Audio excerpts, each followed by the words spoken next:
This is 20,000 leagues under the sea in under 5 minutes. So there's a bunch of ships, right? And they all start going down, and no one really knows why. But the number of ships keeps increasing as to the number that is capsizing. Oh, God, it hurts. Help me. There is, though, a professor who is a marine biologist with his trusty sidekick, Council. He believes that they should go around and classify different animals. All right, fine, they're a marine biologist. That's what they have to do. But he wants to know what is killing the ships. He thinks that it might be a killer narwhal.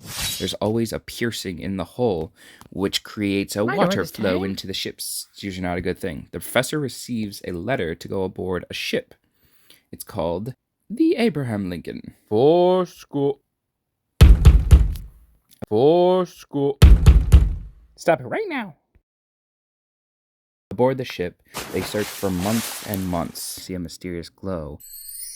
Whatever it is, throws the professor off, and Council jumps in after him. Help, help! I can't swim!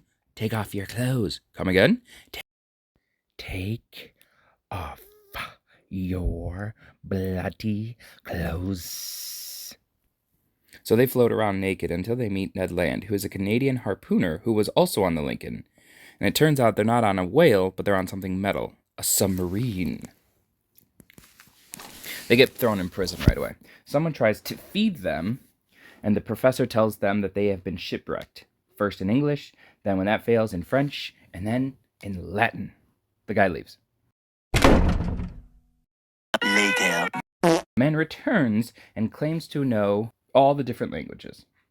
He reveals himself to be Captain Nemo of the Nautilus. And he lives here now, and they're going to live here forever because they tried to kill him. Well, that's not fair. So the man takes him on a tour of the ship. This is the library, this is the aquarium, and these are the controls for the ship. And that's the manometer. Manometer. He asks the professor if he wants to go underwater outside. These are the diving gear, which are fixed from a design of very intelligent people.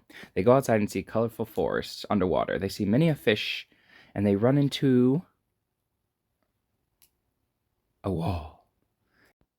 You know what this means. Ooh, nap time. Can't we just... Shh, nap time. They return to the Nautilus and see underwater shipwrecks. They travel to the Torres Straits and they get stuck in a reef. The captain says at 2:40 the tide will rush them off.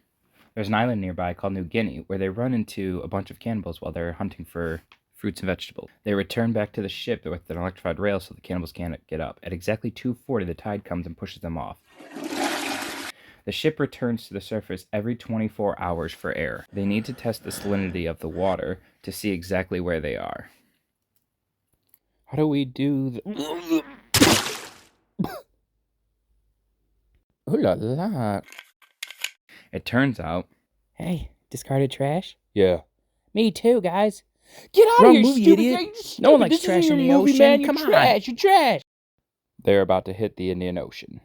Man, this place is crowded. Excuse me. Man, Jesus. They zoom past a bunch of fish, Traveling at 540 nautical miles an hour. Hey, do you want to go see some big black pearls? And he takes them to his clam hole, which turns out to be a popular pearl location for these specific people who hold their breath and blindly grab the pearls and then try to bring it back up. They run into a shark, which Captain Nemo tries to fight. As he's about to die, Ned Land steps the shark, killing it.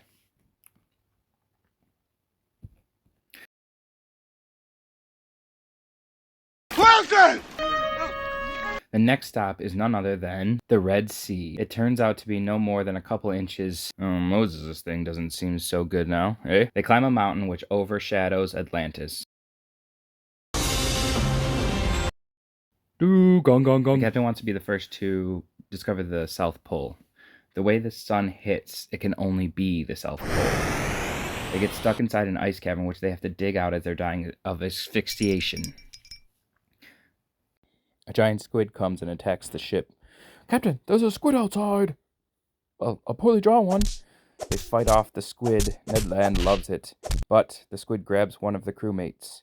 They have a funeral for it. Goodbye, Johnson. You were for real. The professor and the captain meet in his cabin, and he says, "This is my life story, Professor." They decide to escape, and as Captain Nemo plays a somber sound, they jump into a storm. The end.